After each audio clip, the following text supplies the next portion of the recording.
Hello everyone and welcome back to the no nonsense education platform. ये video CA intermediate students के लिए applicable होने वाली है। हम लोगों ने एक रिवीजन बैच शुरू की है for the subject of paper number 6B strategic management. ये सारे के सारे वीडियोस आपको जनवरी 2026 एग्जाम्स के लिए एप्लीकेबल होने वाले हैं। हम लोगों ने चैप्टर नंबर 1 की रिवीजन शुरू की है जिसका नाम है इंट्रोडक्शन टू स्ट्रेटेजिक मैनेजमेंट। अब इस वीडियो में हम लोग कौन सा टॉपिक डिस्कस करने वाले हैं, रिवाइज करने वाले हैं, आइए उसके बारे में जानकारी मैं आपको दे देता हूं ताकि आपको कंप्लीट सिनेरियो का नॉलेज मिल जाए। मित्रों, ये हमारा रिवीजन सीरीज में वीडियो नंबर 3 है।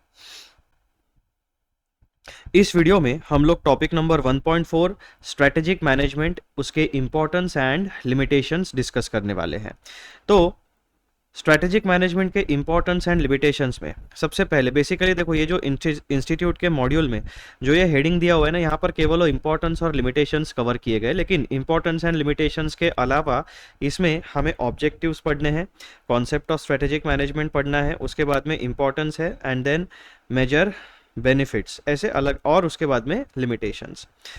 तो बेसिकली कुल मिलाकर 5 टॉपिक्स हमें पढ़ने हैं, बट इंस्टीट्यूट ने फॉर सम रीजंस केवल इंपॉर्टेंस एंड लिमिटेशंस टाइटल में इंक्लूड किया है। तो हमारे लिए क्या होगा, स्ट्रेटेजिक मैनेजमेंट, ये वाला जो टॉपिक नंबर 1.4 है, दिस इज स्ट्रेटेजिक मैनेजमेंट, उसके ऑब्जेक्टिव्स, उसके बाद कॉन्सेप्ट ऑफ स्ट्रेटेजिक मैनेजमेंट, उसके बाद importance of strategic management, then major benefits of strategic management and finally limitations of strategic management. ऐसे 5 टॉपिक्स हमें इसमें रिवाइज करने हैं। ठीक है, ये क्लैरिटी आपको मिल गई।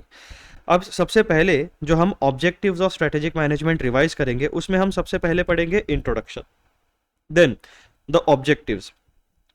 The overall objectives of strategic management are to fold, यानी स्ट्रेटेजिक मैनेजमेंट के ऑब्जेक्टिव के 2 एस्पेक्ट है। पहला creation of competitive advantage and दूसरा ऑब्जेक्टिव है navigating through dynamic and turbulent environment. यानी यहाँ पर ये जो एनवायरनमेंट की हम बात करें, this is your business environment. Business environment कैसा होता है, डायनामिक, यानी हमेशा चेंज होते रहता है, इवॉल्व होते रहता है, एंड टर्ब्यूलेंट मतलब अनसर्टनिटीज होती है, किसी चीज की कोई गारंटी नहीं है।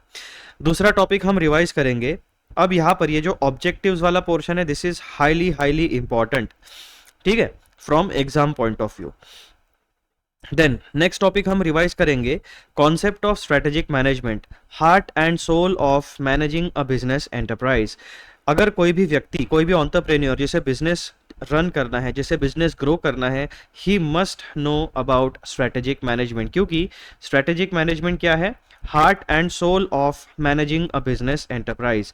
एक बिजनेस को किस तरीके से रन करना है, इसका संपूर्ण नॉलेज आपको स्ट्रेटेजिक मैनेजमेंट के सब्जेक्ट में मिलता है। देन थर्ड टॉपिक हम रिवाइज करने वाले हैं, इंपॉर्टेंस ऑफ स्ट्रेटेजिक मैनेजमेंट। किसी भी ऑर्गेनाइजेशन के लिए खुद को स्ट्रेटेजिकली मैनेज करना इंपॉर्टेंट क्यों होता है। Then topic number 4, the major benefits of strategic management are. अब यहाँ पर स्ट्रेटेजिक मैनेजमेंट के कुल मिलाकर 7 बेनिफिट्स हम लोग डिस्कस करने वाले हैं। पहला, define the goals and mission, then helps, यानी किसी भी ऑर्गेनाइजेशन के गोल्स एंड मिशन को डिफाइन करने में स्ट्रेटेजिक मैनेजमेंट मदद करता है। Helps organizations to be proactive instead of reactive in shaping its future, यानी हमें इवेंट्स को, फ्यूचर में होने वाले इवेंट्स को एंटिसिपेट करने में मदद करता है और पहले से ही प्लानिंग करके तैयार रहने में मदद करता है। Then strategic management provides framework for all major decisions of an enterprise, यानी डिसीजन मेकिंग जो प्रोसेस होती है उसमें एक हमें रोबस्ट फ्रेमवर्क प्रोवाइड करता है, गाइडेंस प्रोवाइड करता है। नंबर 4, चौथा बेनिफिट क्या है स्ट्रेटेजिक मैनेजमेंट का, prepares the organization to face the future, यानी फ्यूचर ओरिएंटेड है। बेसिकली हमारे पास कौन सा डेटा होता है, पास्ट डेटा होता है, जो हमारा परफॉर्मेंस है उसका, मार्केट का पास्ट डेटा होता है, प्लस करंट सिनेरियो में जो भी चीज़ें हो रही है उसका डेटा होता है। इन दोनों का कॉम्बिनेशन मिला के हम इंफॉर्मेशन रेडी करते हैं। उस इंफॉर्मेशन के बेसिस, उस इंफॉर्मेशन का हम लोग एनालिसिस करते हैं और उसके बेसिस के ऊपर फिर फ्यूचर में हमें क्या एक्शंस लेनी चाहिए वो डिसीजन लेते हैं। तो बेनिफिट नंबर 4 क्या है स्ट्रेटेजिक मैनेजमेंट का, prepares the organization to face the future, यानी फ्यूचर में होने वाले अनसर्टेनिटीज, रिस्क को अवॉइड करने में मदद करती है और मार्केट में जो भी अपॉर्चुनिटीज क्रिएट होने वाली है उसको कैपिटलाइज करके अपने फेवर में टर्न अराउंड करने के लिए मदद करता है। पांचवा बेनिफिट क्या है स्ट्रेटेजिक मैनेजमेंट का, serves as a corporate defense mechanism against mistakes and pitfalls. Basically क्या है, ये रिस्क को कवर करने का एक मैकेनिज्म होता है। जैसे हम लोग कोई भी ऑटोमोबाइल खरीदते हैं, टू व्हीलर खरीदते हैं, फोर व्हीलर खरीदते हैं, घर का कोई सामान खरीदते हैं, तो हम क्या करते हैं, एक इंश्योरेंस निकाल के रखते हैं। इंश्योरेंस पॉलिसी का मतलब क्या होता है कि भाई साहब हमारा जो रिस्क है वो कवर हम कर लेते हैं, प्रीमियम कंपनी को पे करते रहते हैं। अगर फ्यूचर में हमारे टू व्हीलर का या फोर व्हीलर का कभी एक्सीडेंट होता है या फिर कोई नेचुरल कैलेमिटी की वजह से नुकसान होता है, तो हम वो इंश्योरेंस पॉलिसी को क्लेम करके हमारा जो नुकसान हुआ है वो कंपनी से मांग सकते हैं, क्योंकि हमने ऑलरेडी प्रीमियम पे करके रखा है। तो सिमिलर प्रिंसिपल स्ट्रेटेजिक मैनेजमेंट का होता है। It serves as a corporate defence mechanism against mistakes and pitfalls. अब ये मिस्टेक्स एंड पिटफॉल्स कैसे होंगे, तो जो भी कॉर्पोरेट मैनेजर्स होते हैं, जो सीईओज होते हैं, जो बिजनेस को रन करते हैं, वो क्या करते हैं, हमेशा डिसीजंस लेने की कोशिश करते हैं। यार बेसिकली पूरे ऑर्गेनाइजेशन के लिए डिसीजन मेकिंग प्रोसेस में इन्वॉल्व होते हैं। तो उनके डिसीजन में कोई मिस्टेक ना हो, उनके डिसीजन में कोई गलतियां ना हो, ये इंश्योर करने के लिए एक सर्टन डिफेंस मैकेनिज्म। अब ये जो डिफेंस मैकेनिज्म होता है बेसिकली क्या करता है, आपके पास जितना भी डेटा अवेलेबल है उसका एनालिसिस कराएगा, उसमें से आपको ऑल्टरनेटिव ऑप्शंस देगा। Basically option number 1, option number 2, option number 3, option number 4। अब जो भी डिसीजन मेकर्स होंगे वो ये डिसाइड करेंगे कि भाई साहब इन चारों ऑप्शन में से हमारे ऑर्गेनाइजेशन के लिए सबसे बेस्ट पॉसिबल ऑप्शन कौन सा है, हम उसी ऑप्शन को सिलेक्ट करेंगे। इसे कहा जाता है कॉर्पोरेट डिफेंस मैकेनिज्म। ठीक है, देन छठवां बेनिफिट क्या है स्ट्रेटेजिक मैनेजमेंट का, enhance the longevity of the business, यानी ज्यादा से ज्यादा समय तक हम मार्केट में सर्वाइव करें, ग्रो करें, सक्सेसफुल हो, ये एंश्योर करता है स्ट्रेटेजिक मैनेजमेंट का प्रोसेस। लास्ट बेनिफिट क्या है हमारा, last but not the least, basically major benefits है, तो उसमें से हम सर्टन बेनिफिट ढूंढ रहे। वैसे तो बहुत सारे बेनिफिट्स है, लेकिन हमारे किताब में ये 7 बेनिफिट्स दिए हुए हैं। Helps the organization to develop certain core competencies and competitive advantages. अब मैनेजिंग स्ट्रेटेजिकली मतलब क्या, सब कुछ सोच विचार करके फ्यूचर में क्या हो सकता है, क्या होने वाला है, हमारी प्रेजेंट कैपेबिलिटीज क्या है, कंप्लीट सिनेरियो का विचार करके, उसके बारे में सोच के, हमारे रिसोर्सेज क्या है, बेस्ट पॉसिबल ऑप्शंस क्या है, ये सारा कुछ डिसाइड करके फिर हम डिसीजन मेकिंग प्रोसेस में जाते हैं और फाइनली सर्टन ऑल्टरनेटिव ऑप्शंस में से कुछ एक ऑप्शन को सिलेक्ट करते हैं। तो वही चीज यहाँ पे क्या कहा गया है, helps the organization to develop certain core competencies and competitive advantage। अब जैसे आप फूड इंडस्ट्री में अगर भारत की बात करो तो आपको अमूल का एक ऑप्शन आएगा। अमूल अलग अलग प्रकार के एडिबल प्रोडक्ट्स बनाता है, प्रोसेस फूड बनाता है, ठीक है। तो उनकी कोर कॉम्पिटेंसी क्या है, पब्लिक उन पे ट्रस्ट करती है, उनके प्रोडक्ट की क्वालिटी है। सिमिलरली मार्केट में और बहुत सारे कंपनीज के बटर आते हैं, चीज आते हैं, लेकिन एक आप अमूल का जब नाम लेते हो तब क्या आता है कस्टमर के दिमाग में, जो कंज्यूमर्स होते हैं, एक ट्रस्ट बिल्डअप होता है। तो वो ट्रस्ट क्या है, उनकी कोर कॉम्पिटेंसी है, कॉम्पिटिटिव एडवांटेज है। सिमिलरली जैसे आप गैजेट्स की अगर बात करो तो आपके पास बिग टेक कंपनीज हैं, एप्पल हो गया, सैमसंग हो गया, चाइनीज कंपनीज हो गई, ओप्पो, वीवो, वन प्लस, है ना। तो अब इनमें से आप देखो कि हर एक मोबाइल मैन्युफैक्चरिंग कंपनी की खुद की एक कॉम्पिटिटिव कोर कॉम्पिटेंस है और एक कॉम्पिटिटिव एडवांटेज है। जैसे पहले एप्पल था, एप्पल का कोर कॉम्पिटेंस क्या था भाई, research and development and most beautiful looking products और मोस्ट एडवांस प्रोडक्ट्स। फिर धीरे धीरे बाकी कंपनीज ने भी वो कवर अप कर लिया। अब ये जो चाइनीज कंपनीज है इनका कॉम्पिटिटिव एडवांटेज क्या है, इन्होंने कॉस्ट के ऊपर कम्पीट करना शुरू किया। 10,000, 12,000, 15,000 की रेंज में उन्होंने टॉप नॉच कॉन्फ़िगरेशंस प्रोवाइड करना शुरू किया। तो ऐसे जैसे जब आप इंडस्ट्री में देखोगे, तो अब हमने फूड इंडस्ट्री की बात कर ली, हमने मोबाइल इंडस्ट्री की बात कर ली, अगर आप ऑटोमोबाइल इंडस्ट्री भी देखो तो अलग अलग मैन्युफैक्चरर्स है, टाटाज है, महिंद्राज है, उसके बाद में हुंडई है, किया है, तो ये सारे मिडल लेवल मैन्युफैक्चरर्स है। फिर टॉप नॉच में आपका आएगा लग्जरी कार्स आएगी, जैसे मर्सिडीज, बीएमडब्ल्यू, ऑडी, ठीक है। तो ये सारी चीजें, तो हर एक कंपनी का अपना एक कोर कॉम्पिटेंस होता है, एक कॉम्पिटिटिव एडवांटेज होता है, जिसकी वजह से वो मार्केट में स्टैंड आउट करते हैं। तो ये सारी की सारी ऑर्गेनाइजेशंस जो भी हमने एग्जांपल्स दिए, ये अपनी ऑर्गेनाइजेशन में स्ट्रेटेजिक मैनेजमेंट का एंड टू एंड यूज करते हैं और उसका यूज करके certain core competencies and competitive advantage को डेवलप करते हैं, ताकि उनका प्रोडक्ट या सर्विस मार्केट में स्टैंड आउट करे। अगर हम सर्विस की बात करें तो जैसे ओटीटीज हो गया, जियो हॉटस्टार हो गया, नेटफ्लिक्स हो गया, प्राइम वीडियो हो गया, हर एक सेम प्रोडक्ट देते हैं लेकिन अलग अलग आइडेंटिटीज है सबकी, ठीक है। ई कॉमर्स इंडस्ट्री में आपका फ्लिपकार्ट हो गया, अमेजॉन हो गया, मीशो हो गया, अलग अलग चीज़ें। सर्च इंजन में आपका गूगल हो गया, याहू हो गया, ब्राउज़र में आपका गूगल क्रोम हो गया, ब्रेव हो गया, बहुत सारे अलग अलग कंपनीज है, हर एक का अपना एक अलग अलग यूएसपी होता है, यूनिक सेलिंग पॉइंट। तो इस प्रकार से अगर कोई भी ऑर्गेनाइजेशन स्ट्रेटेजिक मैनेजमेंट अपने ऑर्गेनाइजेशन में इंप्लीमेंट कराती है तो वो इन बेनिफिट्स में से बहुत सारे बेनिफिट्स का फायदा उठा के मार्केट में आगे बढ़ सकते हैं। नेक्स्ट हम क्या रिवाइज करेंगे, लिमिटेशंस ऑफ स्ट्रेटेजिक मैनेजमेंट। अभी तक हमने स्ट्रेटेजिक मैनेजमेंट की बहुत तारीफ देख ली, उसके फायदे देख लिए, लेकिन हमें पता है कि भाई साहब हमारा जो बिजनेस एनवायरनमेंट है वो हमेशा डायनामिक एंड टर्ब्यूलेंट रहता है ना, हमेशा चेंज होते रहेगा। और ये चेंजिंग एनवायरनमेंट में कोई भी सिस्टम, कोई भी प्रोसेस, कोई भी concept perfect, flawless and optimal नहीं हो सकता। तो इसी वजह से स्ट्रेटेजिक मैनेजमेंट के कुछ लिमिटेशंस भी है। हर ऑर्गेनाइजेशन स्ट्रेटेजिक मैनेजमेंट को इंप्लीमेंट नहीं करा सकती। वो क्यों नहीं करा सकती, तो पहला देखो, environment is highly complex and turbulent. Business environment बहुत ज्यादा अनप्रेडिक्टेबल होता है, कॉम्प्लेक्सिटी होती है एंड हमेशा चेंज होते रहता है। इस वजह से क्या होता है, स्ट्रेटेजिक मैनेजमेंट की प्रोसेस आपको बार बार री इन्वेंट करनी पड़ेगी। एक सिचुएशन में जो आपने डिसीजन लिया वही डिसीजन आप सिमिलर दूसरे सिचुएशन में नहीं ले पाओगे, यानी केस टू केस बेसिस पे आपके डिसीजंस चेंज होने वाले हैं। नंबर दूसरा लिमिटेशन क्या है, strategic management is a time consuming process. क्योंकि पूरे ऑर्गेनाइजेशन के बारे में सोचना है, पूरे मार्केट्स का सिनेरियो का एनालिसिस करना है, हर एक एस्पेक्ट को देखना है, तो भाई साहब इतना ज़्यादा जब डेटा एनालिसिस हम करेंगे, डेटा गैदरिंग करेंगे, एनालिसिस करेंगे, रिफाइन करेंगे, रिपोर्ट जनरेट करेंगे, देन ऑल्टरनेटिव्स क्रिएट करेंगे and then finally decision making करेंगे, तो ये सारी की सारी चीज़ें जो है इसमें समय लगता है। This is a time consuming process. तीसरा लिमिटेशन क्या है स्ट्रेटेजिक मैनेजमेंट का, it is a costly process. एक आदमी के बस की बात नहीं, आपको पूरी की पूरी टीम बिठानी पड़ेगी, आपको अलग अलग हार्डवेयर एंड सॉफ्टवेयर के कॉम्बिनेशंस बना के पूरा एक इकोसिस्टम तैयार करना पड़ेगा। वो जब इकोसिस्टम आप फुल्ली फंक्शनल रखोगे तब जाके आपको स्ट्रेटेजिक मैनेजमेंट के बेनिफिट्स मिलना शुरू होंगे। So it is a costly process.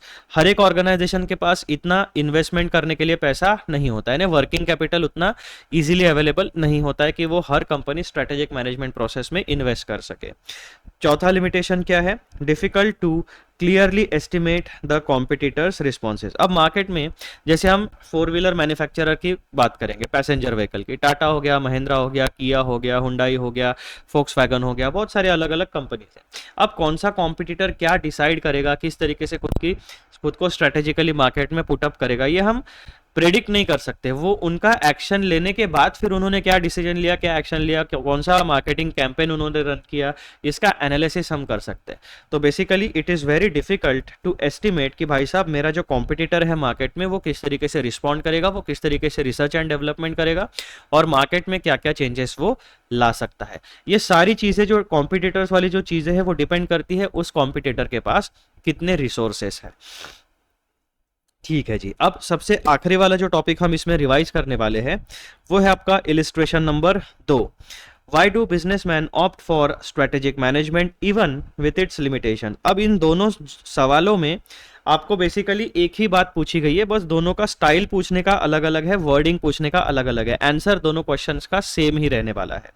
Why do businesses opt for strategic management even with its limitations? And number 2, strategic management is a time consuming process and costly process, yet all organization wants to indulge into it. Why? तो पहले इसमें क्या पूछा उन्होंने भाई साहब कि businesses जो है वो strategic management को implement करने के लिए तैयार क्यों हो जाते हैं in spite of it limitations. यानी बिजनेस में जो की पीपल होते हैं, बिजनेस डिसीजन मेकर्स होते हैं, उन्हें पता है कि भाई साहब स्ट्रेटेजिक मैनेजमेंट की प्रोसेस में लिमिटेशंस है, फिर भी वो लोग स्ट्रेटेजिक मैनेजमेंट को इंप्लीमेंट कराने के लिए रेडी क्यों हो जाते हैं।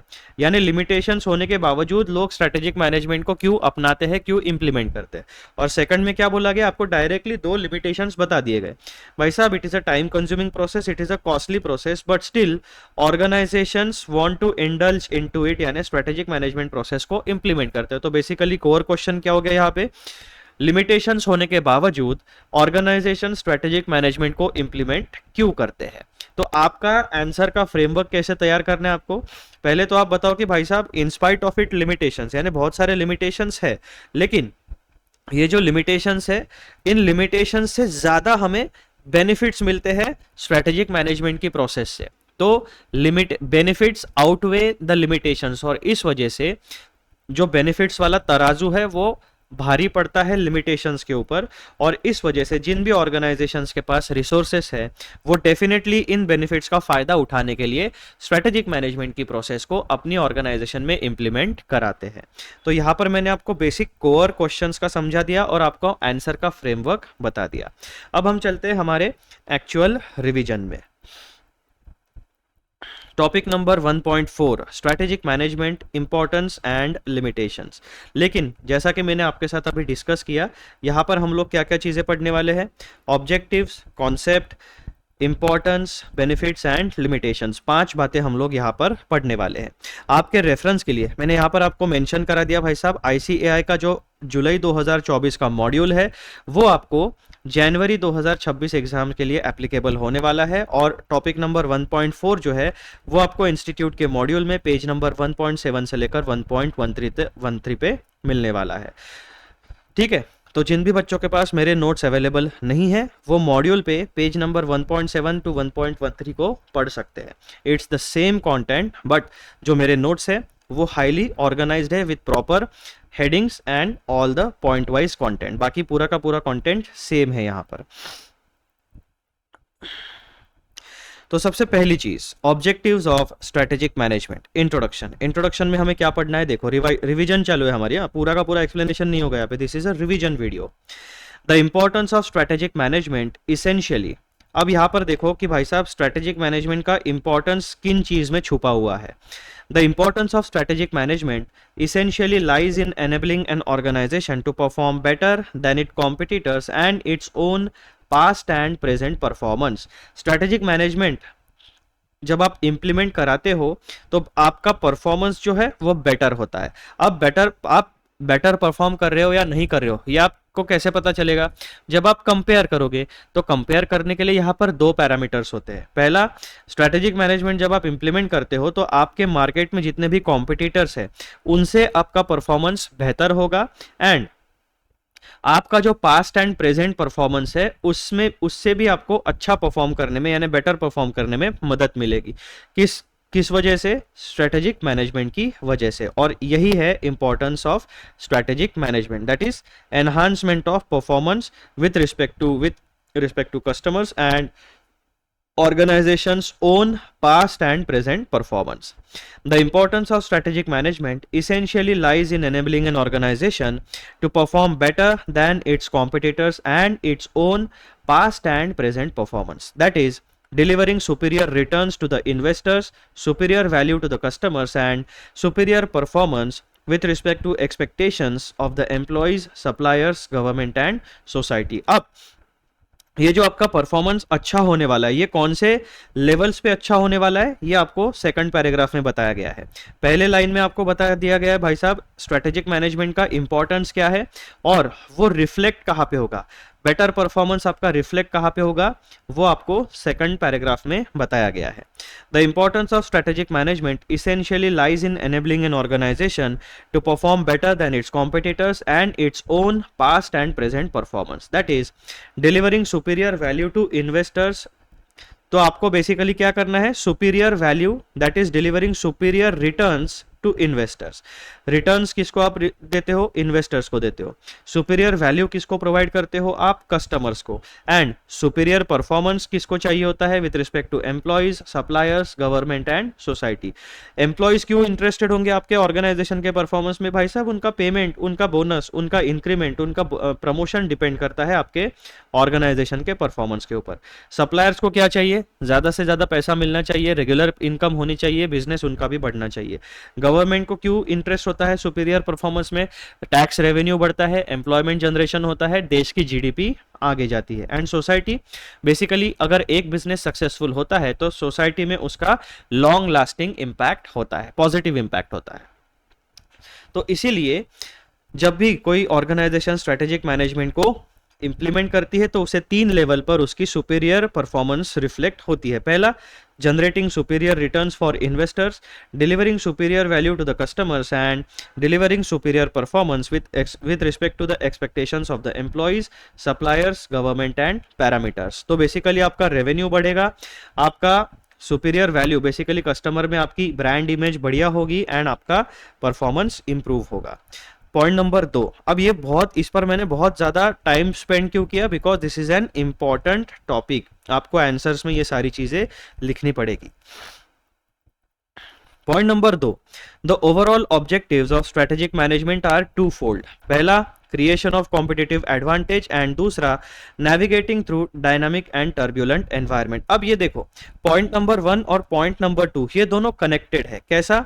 स्ट्रेटेजिक मैनेजमेंट के ऑब्जेक्टिव्स क्या होते हैं? पहला होता है creation of competitive advantage and navigating through dynamic and turbulent environment. Basically ये लोग ये कहना चाहते हैं, कोई भी ऑर्गेनाइजेशन जो स्ट्रेटेजिक मैनेजमेंट अपनी ऑर्गेनाइजेशन में इंप्लीमेंट करते हैं, अप्लाई करते हैं, उनको दो बेनिफिट्स मिलते हैं, वो दो ऑब्जेक्टिव्स फुलफिल करते हैं। पहला, creation of competitive advantage and दूसरा, navigating through turbulent business environment, dynamic and turbulent business environment. अब जब आप ये दो चीजें अचीव कर लेते हो, तब ऑटोमेटिकली आप बेटर परफॉर्म करोगे। बेटर परफॉर्मेंस मतलब क्या? सुपीरियर रिटर्न्स जनरेट करोगे, सुपीरियर वैल्यू जनरेट करोगे और सुपीरियर परफॉर्मेंस जनरेट करोगे। तो बेसिकली जब भी कोई स्ट्रेटेजिक मैनेजमेंट को अप्लाई करेगा, ये दो चीजें अचीव करेगा, तो ये इन दो चीजों का यहां पर जो बात बताई गई है, this that is a output, that is a consequence. तो जब भी आप ये ऑब्जेक्टिव्स को फुलफिल करोगे, एज अ कॉन्सिक्वेंस आप ये अचीव करोगे। ठीक है, तो इस तरीके से ये introductory portion and overall objectives वाला पोर्शन एक दूसरे के साथ कनेक्टेड है। क्रिएशन ऑफ कॉम्पिटिटिव एडवांटेज का मतलब क्या हुआ? To create competitive advantage, something unique and valued by the customer. Basically competitive advantage का मतलब क्या हुआ? Something unique and valued by the customer, यानी मार्केट में ऐसा कोई यूनिक कैरेक्टरिस्टिक, ऐसा कोई यूनिक प्रोडक्ट या सर्विस अवेलेबल नहीं है, वो केवल आपके पास है, और वो यूनिक होने के कारण कस्टमर्स उसको वैल्यू करते हैं। So that the company can outperform the competitors in all aspects of organizational performance। यहां पर all aspects of organizational performance क्या है?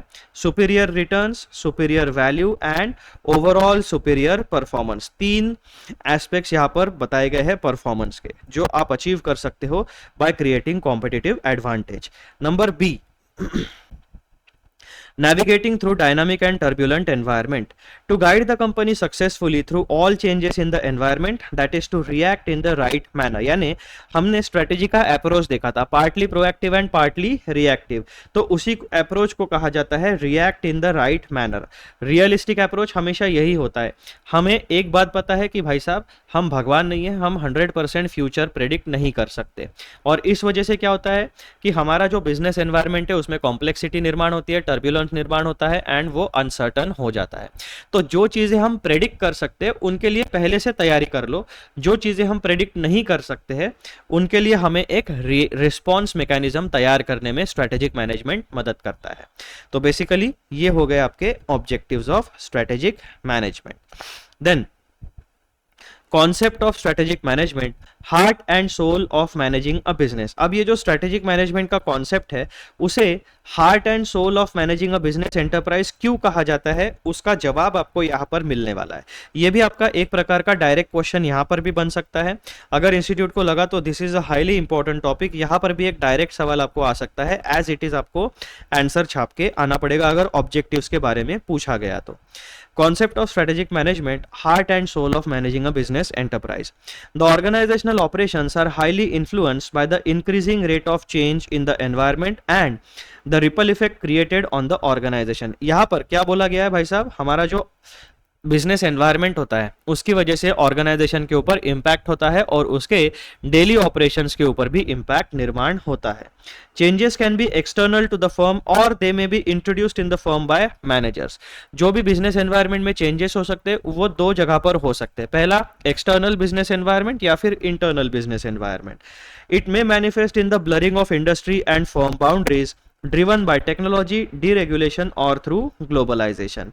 तो ये जो आपके रिपल इफेक्ट क्रिएट होता है किसी भी ऑर्गेनाइजेशन के ऊपर जब भी बिजनेस एनवायरनमेंट में चेंज होता है, वो तीन जगहों पर आपको तीन पैरामीटर्स, तीन एलिमेंट्स की वजह से हो सकता है। या तो टेक्नोलॉजी की वजह से चेंजेस होंगे, या तो डीरेगुलेशन यानी गवर्नमेंट की पॉलिसीज अगर चेंज होती है तो आपके बिजनेस एनवायरनमेंट में चेंज होगा, या तो ग्लोबलाइजेशन की प्रोसेस अगर, जैसे कि अभी बहुत शुरू है जियो पॉलिटिक्स के वीडियोज अगर आप यूट्यूब पर देखते हो, न्यूज देखते हो, तो बहुत डी ग्लोबलाइजेशन, डी डॉलराइजेशन, ऐसे बहुत सारे एस्पेक्ट्स अभी फिलहाल चलन में, चर्चा में आते हैं। तो आपको बिजनेस एनवायरनमेंट में चेंजेस या तो टेक्नोलॉजी चेंज, इनोवेशन की वजह से आ सकते हैं, गवर्नमेंट की पॉलिसी चेंज होती है उसकी वजह से, या फिर ग्लोबलाइजेशन की प्रोसेस चेंज होती है उसकी वजह से आ सकते हैं। The task of crafting, implementing, and executing company strategies are at the heart and soul of managing a business enterprise. यहाँ पर heart and soul of enterprise, managing a business enterprise क्यों कहा गया? तो आपको पहले 2 लाइन में बताया भाई साहब, बिजनेस एनवायरनमेंट जो है वो highly dynamic, turbulent and uncertain होता है। इस turbulent, uncertain and dynamic environment की वजह से टेक्नोलॉजी में चेंजेस हो सकते हैं, डीरेगुलेशन हो सकता है, या फिर ग्लोबलाइजेशन की प्रोसेस में उसके स्टेटस में चेंज हो सकता है। ठीक है, और इस वजह से आपको क्या चाहिए? एक certain robust decision making and response mechanism चाहिए, जो स्ट्रेटेजिक मैनेजमेंट आपको प्रोवाइड करता है। स्ट्रेटेजिक मैनेजमेंट की कौन सी स्टेजेस होती है? Crafting, implementing and executing company strategies. 3 बातें यहां पर बोली गई है। Crafting, implementing and executing company strategies are at the heart and soul of managing the business enterprise। यानी through out the business environment आपको 3 बातें बहुत अच्छे तरीके से करनी है। Crafting, implementing and executing company strategies, ताकि आप ये 2 ओवरऑल ऑब्जेक्टिव्स को फुलफिल कर सको and as a consequence superior returns, superior value and superior performance achieve कर सको। Then, to put the concept in few words, the term strategic management refers to the managerial process of develop। अब यहां पर strategic management का meaning आपको बताया गया है। To put the concept in few words, the term strategic management refers to the managerial process of developing a strategic vision, setting objectives, crafting a strategy, implementing and evaluating the strategy, and finally initiating corrective adjustments were deemed appropriate। The process does not end, it keeps going on in a cyclic manner। तो basically strategic management की process में क्या क्या चीज़ होते हैं भाई साहब? सबसे पहले हम तो स्ट्रेटेजिक विजन बनाएंगे, फिर हमारे ऑर्गेनाइजेशन के ऑब्जेक्टिव्स को सेट करेंगे, फिर क्या करेंगे? Crafting, implementing and evaluating the strategy. Strategy management की प्रोसेस को हम लोग एक्टिवेट करेंगे, और उसके बाद में जब हम मॉनिटर करेंगे, बेसिकली स्ट्रेटजी और परफॉर्मेंस को इवैल्यूएट करेंगे, अगर उसके बाद हमें लगता है finally initiating corrective adjustments where deemed appropriate. तो ये प्रोसेस आपकी यहाँ तक स्ट्रेटेजिक मैनेजमेंट की प्रोसेस हो गई। अब यहाँ पर एक क्लैरिफिकेशन पॉइंट आपको दिया है, ये वन टाइम प्रोसेस नहीं है। जब तक आपका बिजनेस शुरू रहेगा, ये प्रोसेस आपकी रिपीट मोड पे शुरू रहेगी। ठीक है, the process does not and, it keeps on going in a cyclic manner. Strategic management involves developing the company's vision, environmental scanning, both external and internal, strategy formulation, implementation and evaluation, and control measures। Originally called, अब यहां पर point number 3 जो है, last वाला point, sorry point number 4, यहां पर आपको evolution of strategic management बताया गया है। Originally called business policy. तो सबसे पहले जब ग्लोबलाइज यानी मॉडर्न बिजनेस एरा शुरू हुआ, तो यहाँ पर स्ट्रेटेजिक मैनेजमेंट को बिजनेस पॉलिसी कहा जाता था। Originally called business policy, strategic management emphasises the monitoring and evaluation of external opportunities and threats in the light of companies strengths and weaknesses and designing strategies for the survival and growth of the company. तो शुरुआती दौर में इसे business policy कहा जाता था। Strategic management emphasises monitoring and evaluation of external opportunities and threats, यानी business environment का जो एक्सटर्नल बिजनेस एनवायरनमेंट होता है उसको मॉनिटर करो, उसमें इवैल्यूएशन करो भाई साहब, कौन सी अपॉर्चुनिटीज है, कौन से थ्रेट्स है हमारे लिए, और हमारी कंपनी की स्ट्रेंथ्स एंड वीकनेसेस क्या है, और उस हिसाब से फिर स्ट्रेटेजी बनाओ ताकि हमारा बिजनेस सर्वाइव कर सके और मार्केट में ग्रो कर सके। तो इस तरीके से बिजनेस पॉलिसी से हम लोग स्ट्रेटेजिक मैनेजमेंट तक पहुंचे हैं। तीसरा point, importance of strategic management. Formulation of strategies and their implementation have become essential for all organizations for their survival and growth in the present turbulent business environment। It is a fact। यहाँ पर बहुत ज़्यादा कोई concept नहीं है, this is a pure fact।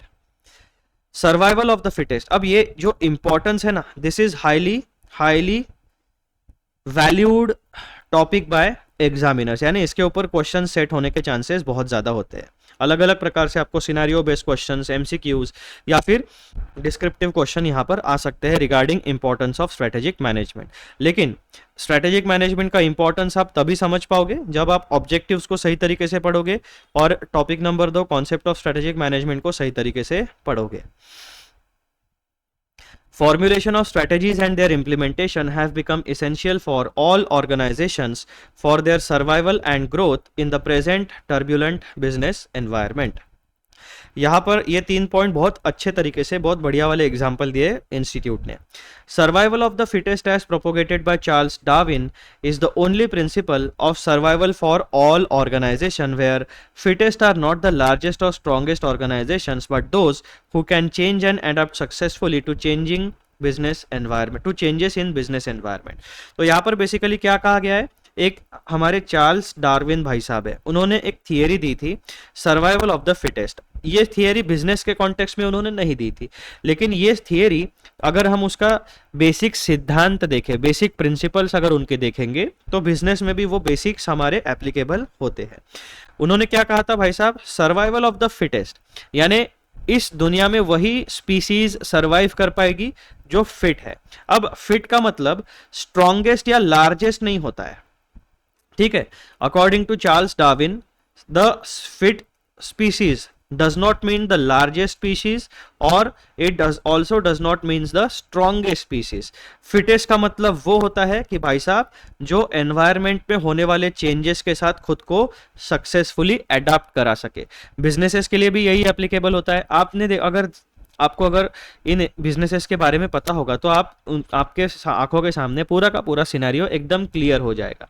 पहले क्या था, जो फोटोग्राफिक फिल्म आती थी उसके ऊपर वो कैमरा का रोल आता था, वो रोल हमें खरीदना पड़ता, जैसे कोडैक हो गया, अलग अलग कैमराज आते थे, कोडैक सबसे बड़ी कंपनी थी, लेकिन कोडैक ने क्या किया, डिजिटल कैमराज की तरफ उन्होंने पिवोट नहीं किया, वो अपनी फोटोग्राफिक फिल्म के ऊपर ही रह गए। तो आज डिजिटल कैमराज का पूरा जमाना आ गया है, डीएसएलआर कैमराज आ गए, मोबाइल के कैमराज एकदम टॉप नॉच क्वालिटी के हो गए और वो फोटोग्राफिक फिल्म वाले कैमराज पीछे पड़ गए। सिमिलरली मोबाइल फोन इंडस्ट्री में सबसे बड़ा जायंट था नोकिया।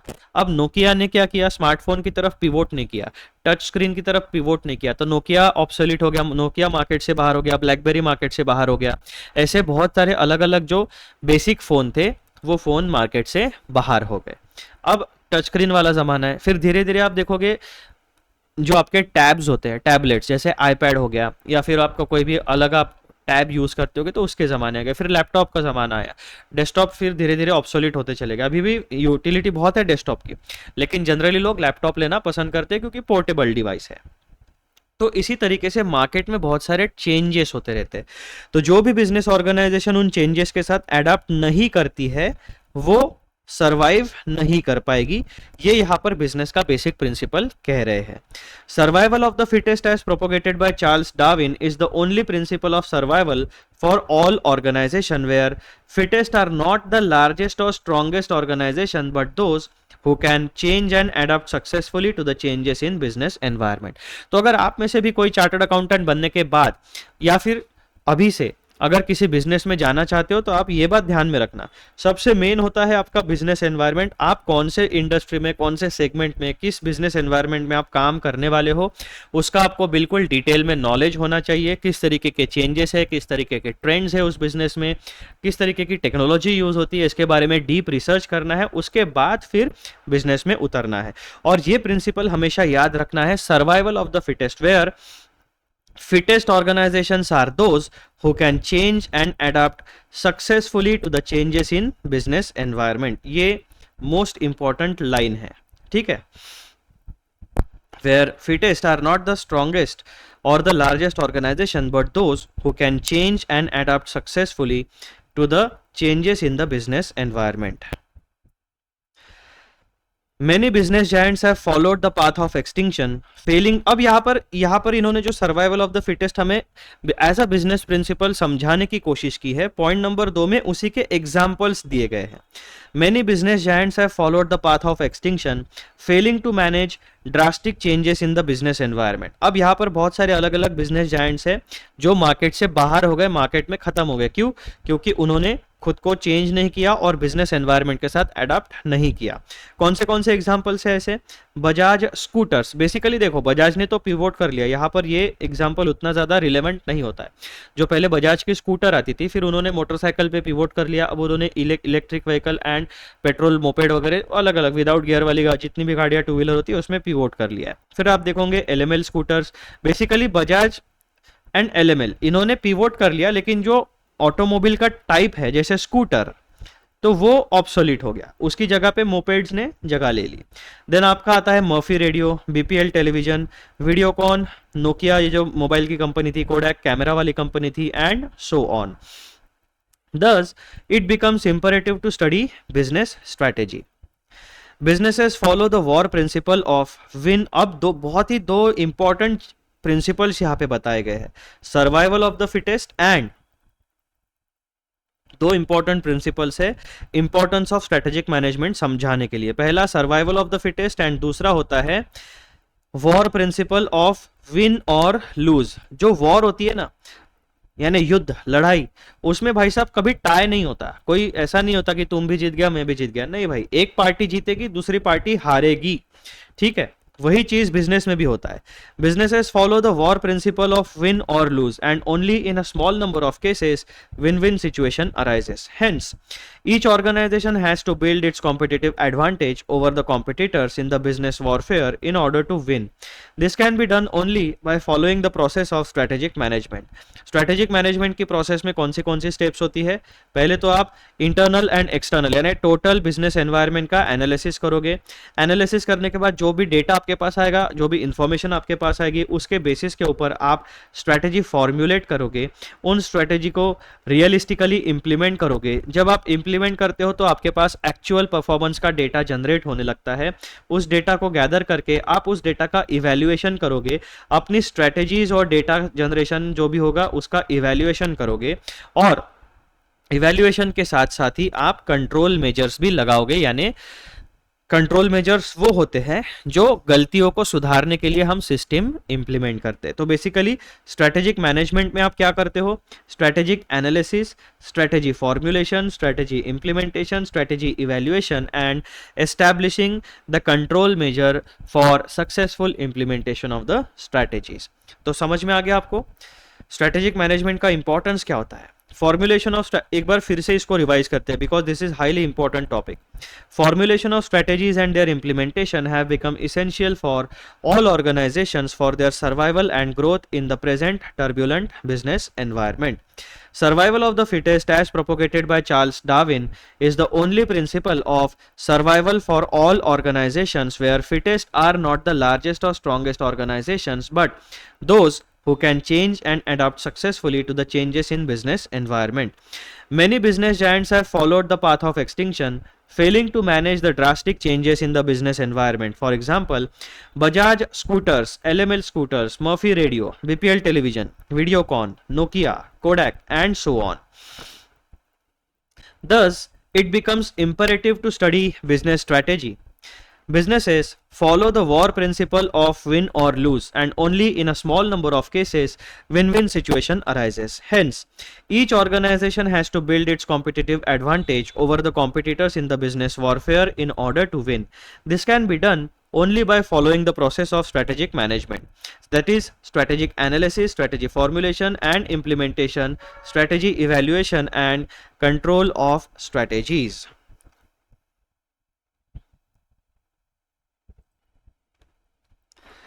चलो अब नेक्स्ट टॉपिक हमारा आता है topic number 4, the major benefits of strategic management.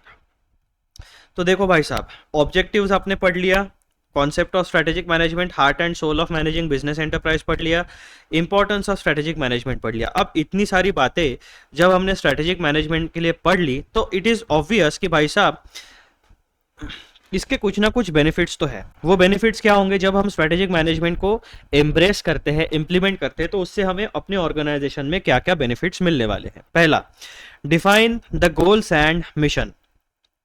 The strategic management gives a direction to the company to move ahead. It helps define the goals and mission. It helps management to define realistic objectives and goals which are in line with vision of the company. यहां पर keyword क्या है? Define realistic objectives and goals. सपनों की दुनिया में नहीं भाई साहब, एक्चुअल रियल डेटा के ऊपर हम डिसीजन मेकिंग लेंगे। सपनों की दुनिया में तो बेस्ट पॉसिबल सिनेरियो हम बना सकते हैं, लेकिन वो बेस्ट पॉसिबल सिनेरियो हमेशा रियल लाइफ में आएगा ही, उतरेगा ही, ऐसा नहीं होता है। So strategic management gives a direction, एक रियलिस्टिक, एक सर्टन डायरेक्शन प्रोवाइड करती है कंपनी को टू मूव अहेड। ठीक है, it helps define the goals and mission. It helps management to define realistic objectives and goals which are in line with vision of the company. यानी grounded decision making process framework आपको provide करता है strategic management. Point number 2, दूसरा benefit क्या है? Strategic management helps organization to be proactive instead of reactive, यानी आपको एक लीडरशिप की पोजीशन में लेके चलता है। Strategic management helps organizations to be proactive instead of reactive in shaping its future. Strategic management helps organization to be proactive instead of reactive in shaping its future. Organizations are able to analyze and take actions instead of being mere spectators.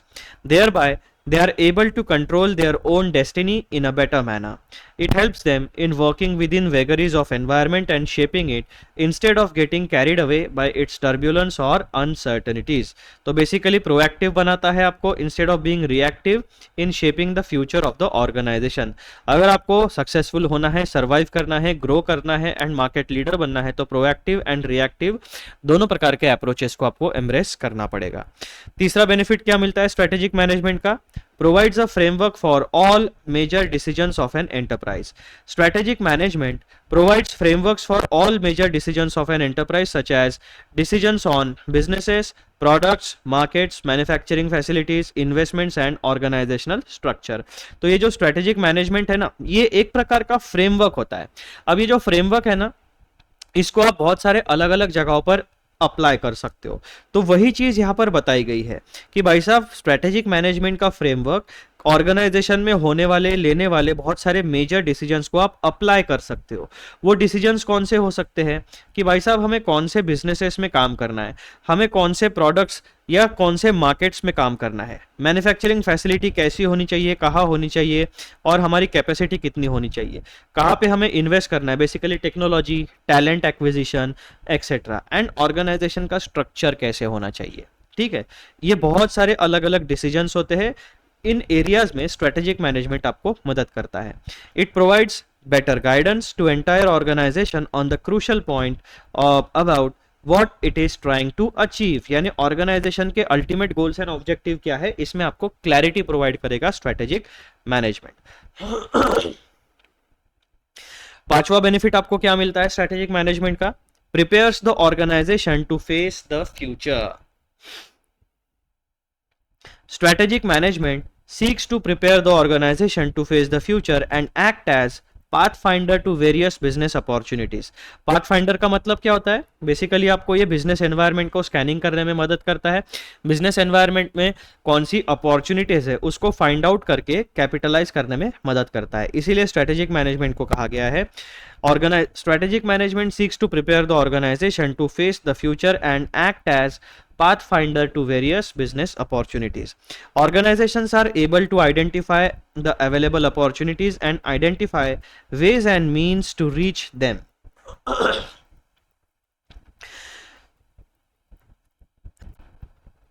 Next benefit क्या आता है हमारे लिए?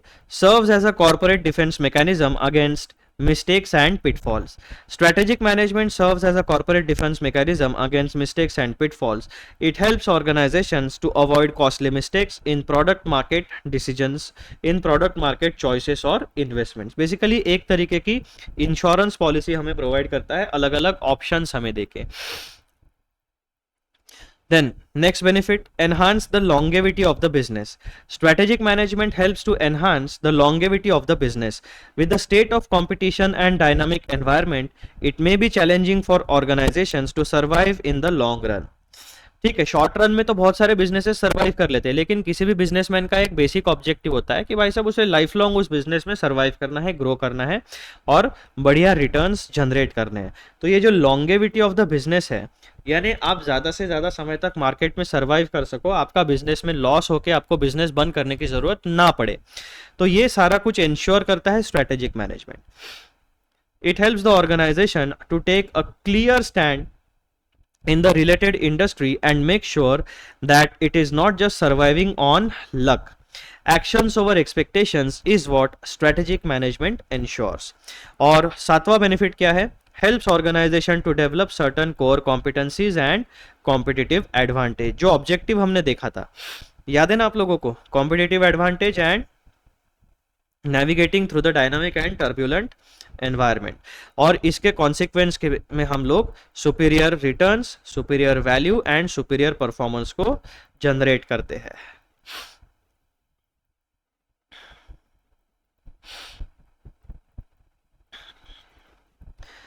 Strategic management helps the organization to develop certain core competencies and competitive advantages that would facilitate assist in its fight for survival and growth.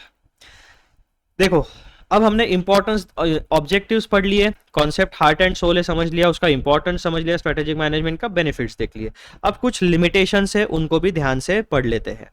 The presence of strategic management cannot counter all hindrances and always achieve success. Guarantee नहीं है किसी चीज की, लेकिन आपके chances, probability of success बढ़ा देगा। ये ऐसा नहीं कह सकते आपकी 100% सक्सेस मिलेगा, लेकिन 100% अगर चांसेस है तो विदाउट स्ट्रेटेजिक मैनेजमेंट आपके चांसेस हो सकते हैं 10%, 20% सक्सेसफुल होने के। लेकिन जब आप स्ट्रेटेजिक मैनेजमेंट को एम्ब्रेस करते हो, इंप्लीमेंट करते हो, तो आपके सक्सेसफुल होने के चांसेस 60, 70, 80, 90% तक बढ़ जाते हैं। सबसे पहला लिमिटेशन क्या है स्ट्रेटेजिक मैनेजमेंट का? Environment is highly complex and turbulent. ये तो एनवायरनमेंट जो होता है ये हमारे बिजनेसेस के कंट्रोल के बाहर की चीज होती है। It is difficult to understand the complex environment and exactly pinpoint how it will shape up in future. यानी हम लोग फ्यूचर को 100% एक्यूरेसी के साथ प्रेडिक्ट नहीं कर सकते। The organizational estimate about its future shape may awfully go wrong and jeopardize all strategic plans. यानी गलतियां हो सकती है और सारे के सारे प्लान्स हमारे फेल हो सकते हैं। The environment affects as the organization has to deal with suppliers, customers, governments and other external factor. As a business organization, हमारे बिजनेस एनवायरनमेंट में बहुत सारी अलग अलग पार्टीज होती है। कौन? सप्लायर्स होते हैं, कस्टमर्स होते हैं, गवर्नमेंट्स होती है और बहुत सारे अदर एक्सटर्नल फैक्टर्स होते हैं। Thus, relying on business strategy blindly could go absolutely wrong if the environment is turbulent. Turbulent मतलब अगर ये लोग बहुत पावरफुल है और इनमें बिजनेस एनवायरनमेंट को या फिर ओवरऑल एनवायरनमेंट को इन्फ्लुएंस करने की बहुत ज़्यादा पावर है इनके पास, तो बेसिकली बिजनेस एनवायरनमेंट हमारा टर्ब्यूलेंट होने ही वाला है। For example, two-wheeler electric vehicle brands counted on strategic benefits they would have because of the huge push from the government for electric mobility.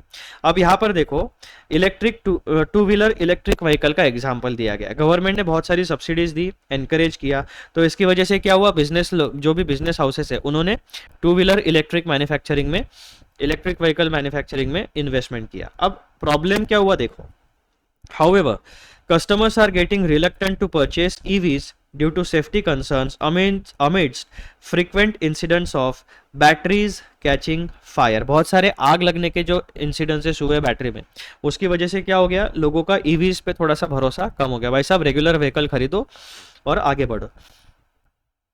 So strategy cannot overcome a turbulent business environment. तो basically यहाँ पर इस example के साथ हमें ये बताने की कोशिश की गई है कि भाई साहब बिजनेस एनवायरनमेंट जो है ना वो टर्ब्यूलेंट किस तरीके से होगा। तो इस तरीके से सब कुछ आपका सपोर्ट कर रहा है, बिजनेसेस भी सपोर्ट कर रहे हैं, गवर्नमेंट भी सपोर्ट कर रहे हैं और कस्टमर को भी इलेक्ट्रिक व्हीकल चाहिए, लेकिन सेफ्टी कंसर्न्स की वजह से क्या हो गया भाई साहब, ये ईवीज का मार्केट थोड़ा सा डाउन हो रहा है। तो क्या हो गया, turbulent business environment due to safety concerns on EV batteries.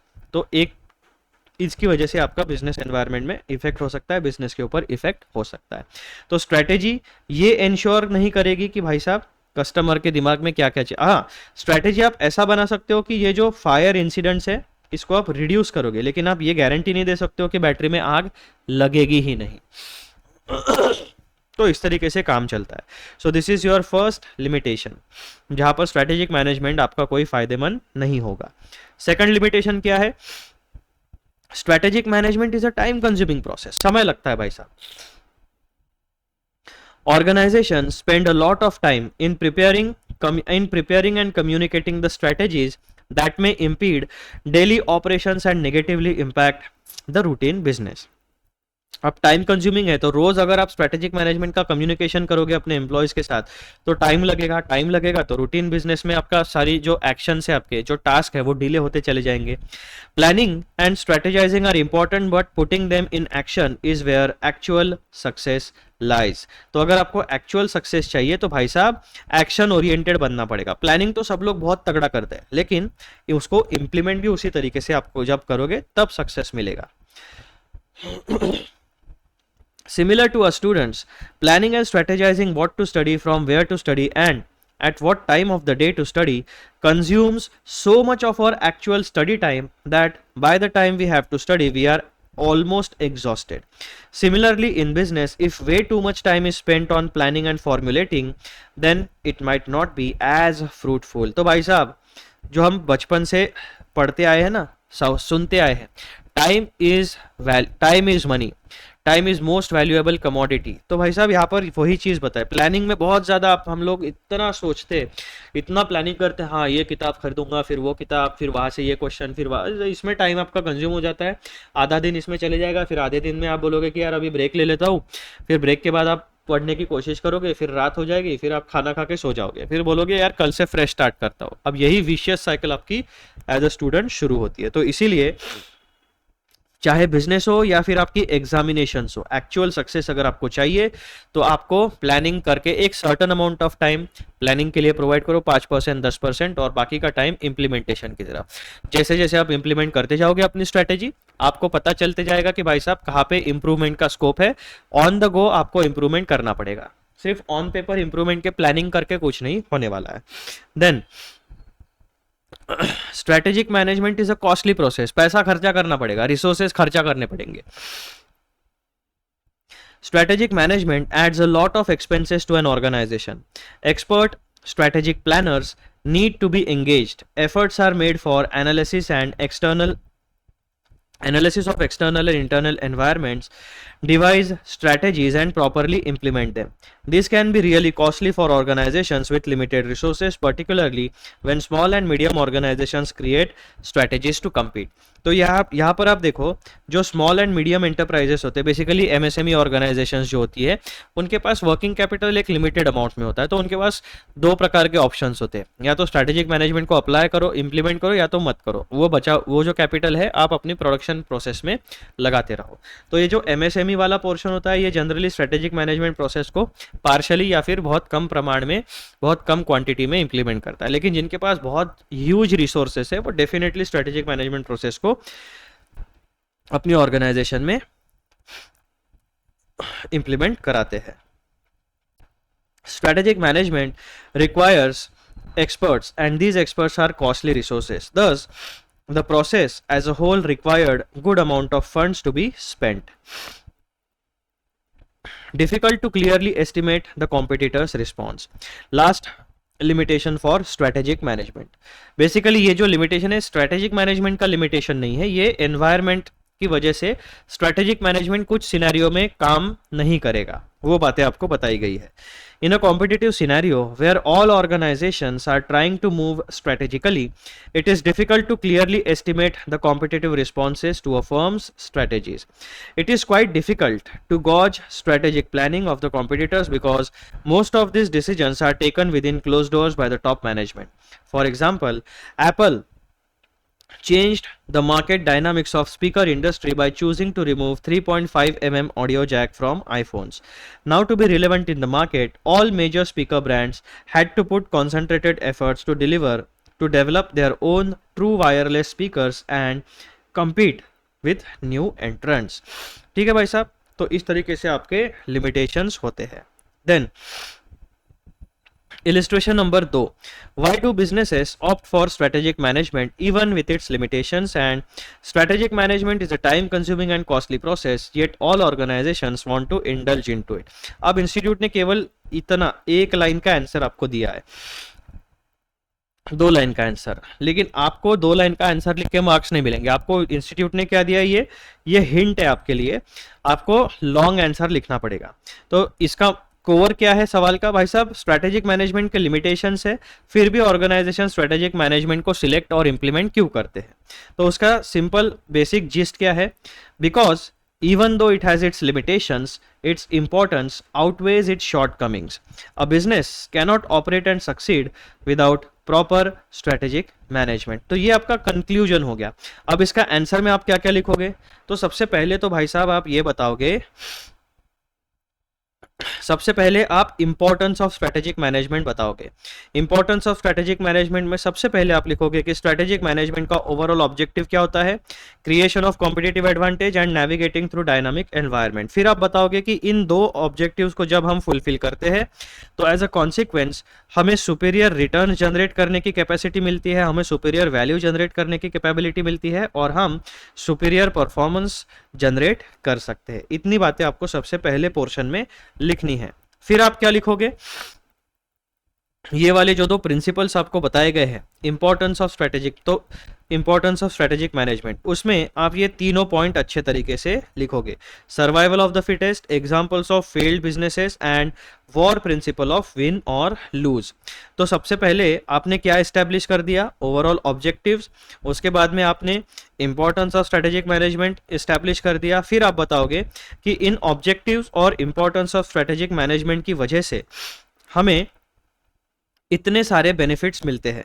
ठीक है, ये बेनिफिट स्ट्रेटेजिक मैनेजमेंट एक ऑर्गेनाइजेशन को प्रोवाइड करता है। 7 बेनिफिट्स आपको लिखने हैं और फिर आप अल्टीमेटली कंक्लूजन लिखोगे कि भाई साहब because even though it has its limitations, its importance outweighs it's shortcomings. A business cannot operate and succeed without proper strategic management. तो जैसा कि इंस्टीट्यूट ने दिया है मैंने भी उतना ही आंसर आपको प्रोवाइड किया है, बट मैंने आप लोगों को प्रॉपर गाइडेंस दे दिया कि आपको आंसर किस तरीके से जनरेट करना है।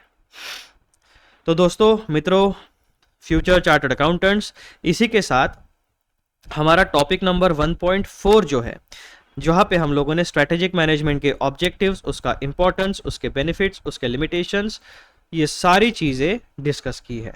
ठीक है, अब अगले वीडियो में हम लोग टॉपिक नंबर 1.5 को डिस्कस करेंगे, रिवाइज करेंगे। टॉपिक नंबर 1.5 है आपका strategic intent, vision, mission, goals, objectives and values. ये आपको इंस्टीट्यूट के पेज नंबर 1.3 से लेकर 1.23 यानी 10 पेज का कंटेंट है। ये भी इंपॉर्टेंट टॉपिक है, इसमें भी हमें थोड़ा सा रिवाइज करने में समय लगने वाला है। तो मिलते हैं अगले वीडियो में, तब तक के लिए bye bye and take care, और सही तरीके से पढ़ाई करिए ताकि जल्द से जल्द आप एग्जाम क्लियर करके सीए फाइनल में पहुंच सके।